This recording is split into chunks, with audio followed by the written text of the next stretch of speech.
दोस्तों नमस्कार। कुलदीप की आवाज में आप सभी का स्वागत है। आज की कहानी है हमारी शापित राजमहल। राजा विक्रम अपनी शक्ति के नशे में चूर था।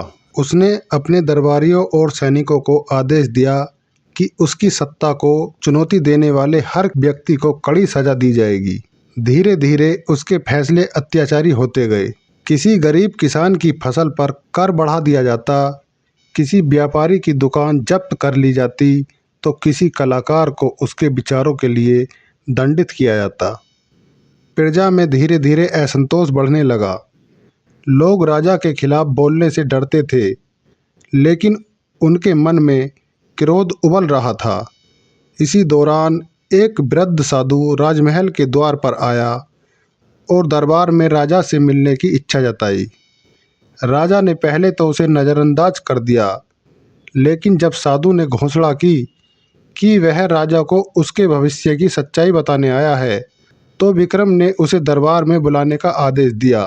साधु ने राजा को देखते ही कहा, राजन, तुम्हारा घमंड तुम्हें उस राह पर ले जा रहा है जहां से लौटना असंभव होगा। अगर समय रहते नहीं संभले तो तुम्हारा अंत भीषण होगा। राजा विक्रम हंस पड़ा और बोला, मुझे मेरे अंत से कौन डरा सकता है।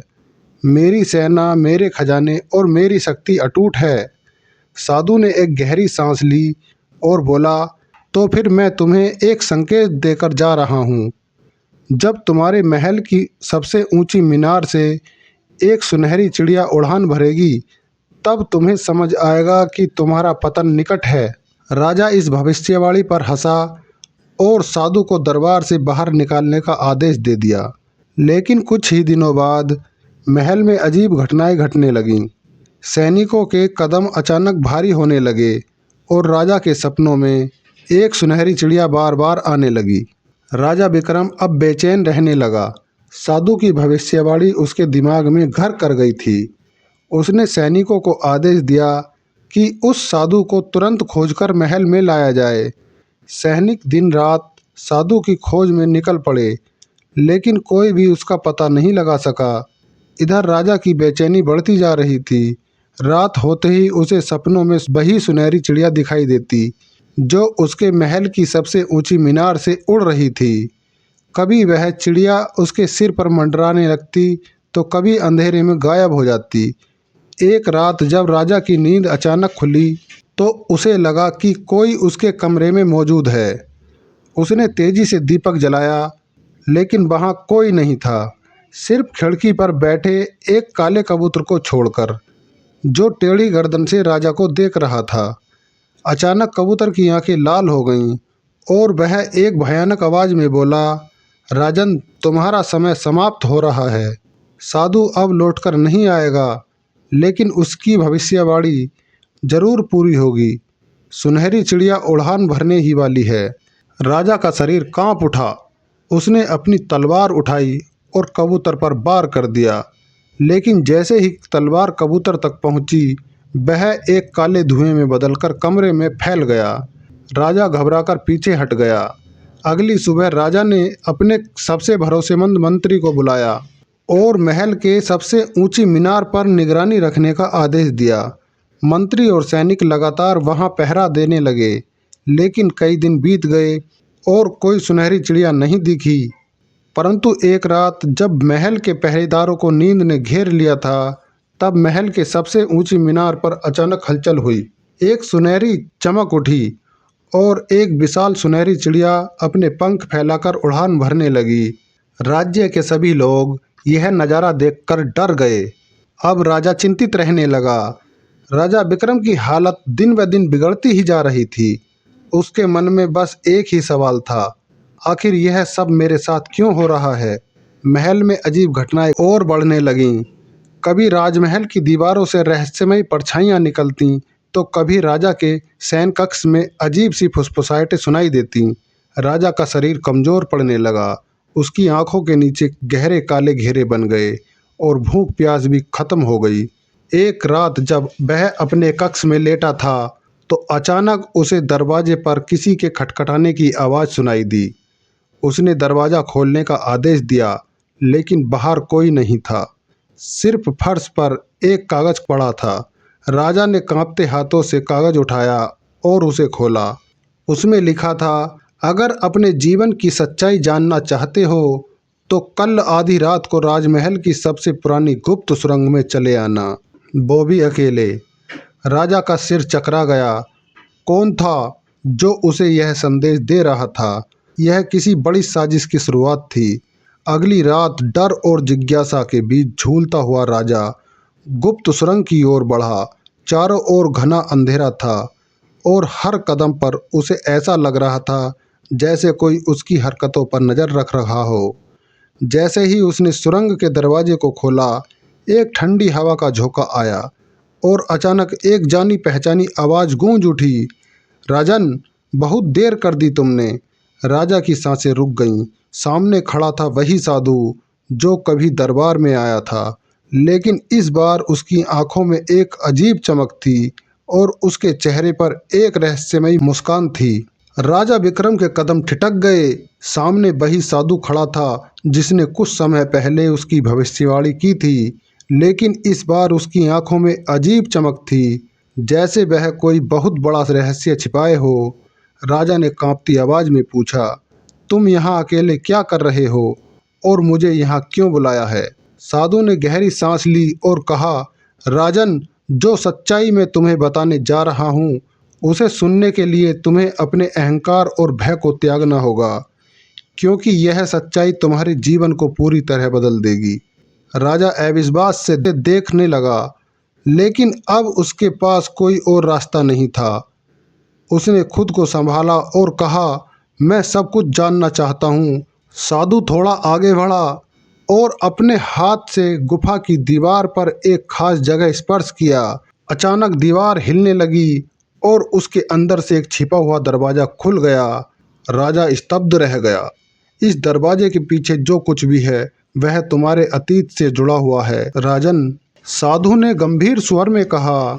राजा धीरे धीरे दरवाजे के अंदर घुसा। अंदर का दृश्य देखकर उसके पैरों तले जमीन खिसक गई। वहां एक विशाल पत्थर की दीवार पर चित्र उकेरे गए थे और उन चित्रों में एक नवजात शिशु, एक राजा और एक बूढ़ा साधु नजर आ रहे थे।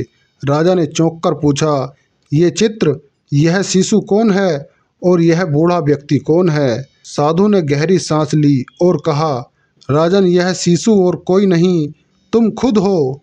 राजा के चेहरे का रंग उड़ गया। मैं? लेकिन यह कैसे हो सकता है? साधु ने आगे बताया, तुम्हारे जन्म के समय एक बड़ी भविष्यवाणी हुई थी।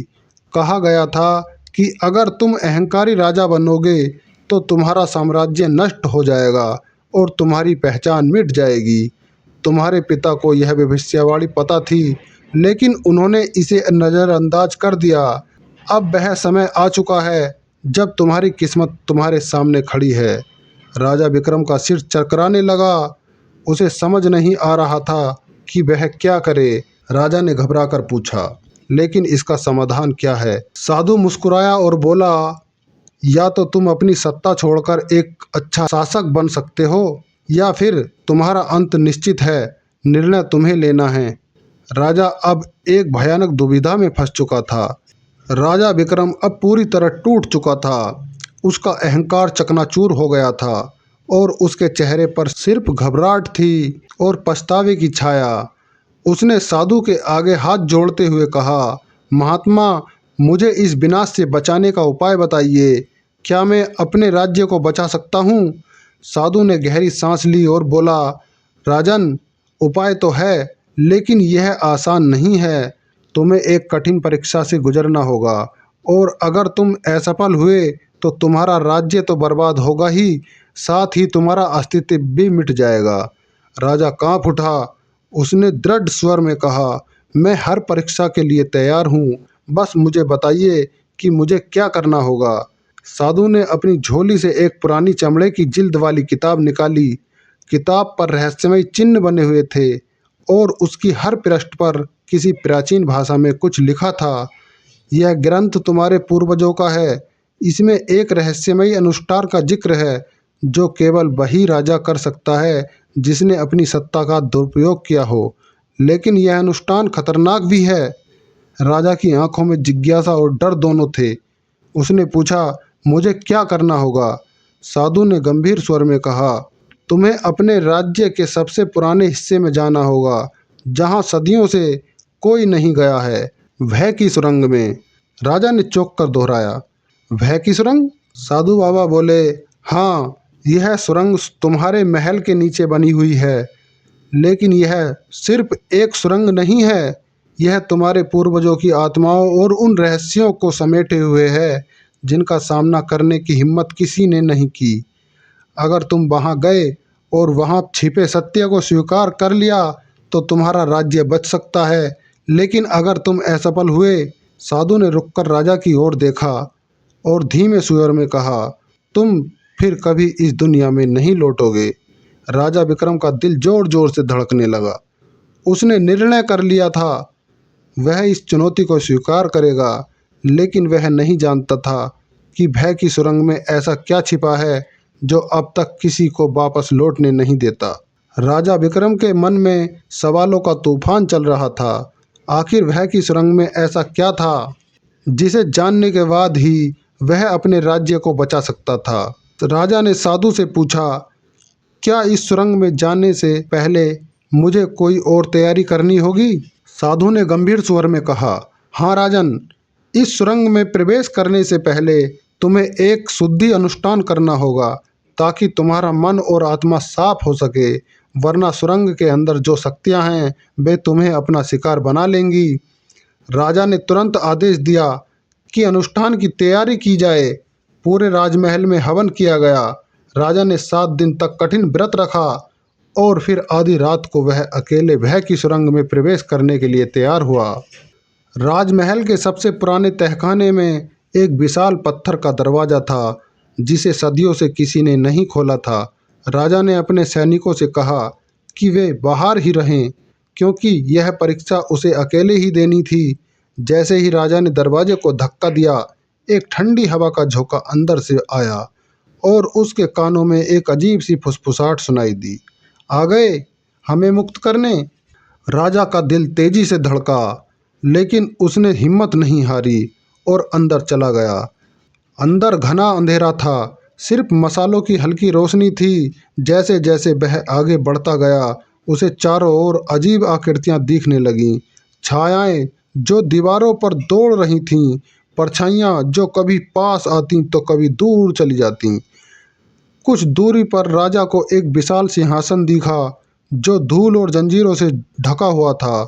जैसे ही वह उसके करीब पहुंचा, अचानक सिंहासन पर बैठे हुए कंकाल ने अपनी आंखें खोल दीं। राजा घबराकर पीछे हटा, लेकिन तभी कंकाल ने गहरी आवाज में कहा, विक्रम, आखिरकार तुम यहाँ आ ही गए। लेकिन क्या तुम जानते हो कि यह सिंहासन तुम्हारे पिता का था? राजा चौंक गया, मेरे पिता का? लेकिन मेरे पिता तो इस महल में ही शासन करते थे, फिर यह सिंहासन यहाँ कैसे? कंकाल की आंखों में एक भयावह चमक आई। तुमसे एक बड़ा सच छुपाया गया है राजन। तुम्हारे असली पिता को तुम्हारे जन्म के समय ही इस सुरंग में कैद कर दिया गया था, और जिसने तुम्हें पाला है वह असली राजा नहीं बल्कि एक धोखेबाज था। राजा विक्रम के पैरों तले जमीन खिसक गई। क्या मतलब? मतलब यह कि तुम्हारे राज्य पर शुरू से ही साजिशों का जाल बुना गया था, और जिसने तुम्हें यहाँ भेजा है वही तुम्हारा सबसे बड़ा दुश्मन है। राजा का सिर चकराने लगा। राजा विक्रम के मन में एक तूफान उठ रहा था। उसे अब समझ में आ चुका था कि वह बचपन से ही एक गहरी साजिश का शिकार था। उसकी परवरिश अहंकार और कठोरता से भरी गई थी, ताकि वह एक निर्दयी राजा बन सके और प्रजा पर अत्याचार करे। लेकिन यह सब किसने किया? कंकाल की आवाज़ फिर गूंज उठी, जिस व्यक्ति ने तुम्हारी परवरिश की है और तुम्हें अहंकारी राजा बनाया, वह कोई और नहीं बल्कि तुम्हारे पिता का सबसे बड़ा शत्रु था। तुम्हारा स्वयंभू गुरु और मार्गदर्शक महल का मुख्यमंत्री है। राजा की आंखें क्रोध से लाल हो गईं। लेकिन मंत्री तो मुझे बचपन से सिखाता आया है, वह तो हमेशा मेरे प्रति निष्ठावान था। नहीं विक्रम, उसने तुम्हें एक कठपुतली की तरह इस्तेमाल किया। तुम्हारे असली पिता राजा आदित्य इस महल के असली शासक थे, लेकिन मंत्री और उसके समर्थकों ने उन्हें छल से इस सुरंग में कैद कर दिया और तुम्हें अपनी इच्छानुसार पाला। तुम्हें बचपन से ही सिखाया गया कि सत्ता बलपूर्वक चलती है, कि राजा को कभी दया नहीं दिखानी चाहिए, और इस तरह तुम वही बन गए जो वह चाहता था, एक निर्दयी राजा जिससे प्रजा नफरत करे। राजा विक्रम का सिर घूम गया। वह अब समझ चुका था कि उसकी जिंदगी झूठ पर आधारित थी। उसने जिस मंत्री को अपना मार्गदर्शक माना, वही उसका सबसे बड़ा दुश्मन था। राजा ने कंकाल की ओर देखा और धीरे स्वर में कहा, अब मुझे क्या करना होगा? क्या मैं इस अन्याय को खत्म कर सकूंगा? कंकाल ने कहा, अगर तुम वास्तव में प्रायश्चित करना चाहते हो तो तुम्हें अपने मंत्री का सामना करना होगा, लेकिन याद रखना, वह अब भी तुम्हारे विनाश की योजना बना रहा है। अगर तुमने जल्द कदम नहीं उठाए तो वह तुम्हें रास्ते से हटा देगा। राजा विक्रम की आंखों में एक नई आग जल उठी। वह अब एकदम बदल चुका था। उसने प्रण लिया कि वह अब एक अच्छा शासक बनेगा और अपने असली पिता का बदला लेगा। राजा गुफा से बाहर निकला और सीधा महल जा पहुंचा। लेकिन जैसे ही वह अपने कक्ष में पहुंचा, वहां पहले से ही मंत्री बैठा हुआ था और उसके चेहरे पर एक रहस्यमयी मुस्कान थी। मंत्री ने राजा को देखते ही कहा, तो तुम सच जान गए, लेकिन अब बहुत देर हो चुकी है। अचानक महल के दरवाजे खुल गए और दर्जनों सैनिक राजा की ओर बढ़ने लगे। मंत्री ने उनकी ओर इशारा किया और बोला, इसे पकड़ लो, अब मैं ही इस राज्य का नया शासक बनूंगा। राजा विक्रम समझ गया कि यह उसकी अंतिम परीक्षा थी। अब या तो वह अपनी प्रजा को बचाएगा या फिर हमेशा के लिए साजिश का शिकार बन जाएगा। मंत्री की आंखों में कुटिल हंसी थी। उसे पूरा यकीन था कि राजा अब अकेला और कमजोर हो चुका है, लेकिन उसे नहीं पता था कि राजा विक्रम पहले ही अपनी चाल चल चुका था। सुरंग में जाने से पहले राजा को एहसास हो गया था कि उसके खिलाफ साजिश रची जा रही है। उसने अपने सबसे भरोसेमंद गुप्तचर सैनिकों को पहले ही महल के हर कोने में तैनात कर दिया था। महल की दीवारों के पीछे, छतों के ऊपर और दरबार कक्ष में उसकी सेना पहले से ही छिपी हुई थी। बस एक इशारे की देर थी। राजा ने मंत्री की ओर देखा और मुस्कुराया। मंत्री, तुमने मुझे मूर्ख समझा था, लेकिन असली खेल तो अब शुरू हुआ है। मंत्री ने जैसे ही सैनिकों को राजा को पकड़ने का आदेश दिया, अचानक महल में चारों ओर से आवाजें गूंज उठीं, राजा विक्रम की जय हो। सभी दरवाजे खुल गए और राजा के गुप्त सैनिकों ने मंत्री के समर्थकों को घेर लिया। एक के बाद एक उसके सारे सैनिक हथियार डालने लगे। मंत्री हक्का बक्का रह गया। यह कैसे हुआ? उसने घबरा कर कहा। राजा विक्रम आगे बढ़ा और बोला, तुमने सोचा था कि मैं इतनी आसानी से तुम्हारे जाल में फंस जाऊंगा? तुमने मुझे कमजोर समझा, लेकिन मैं राजा हूँ और राजा हर चाल को पहले ही भांप लेता है।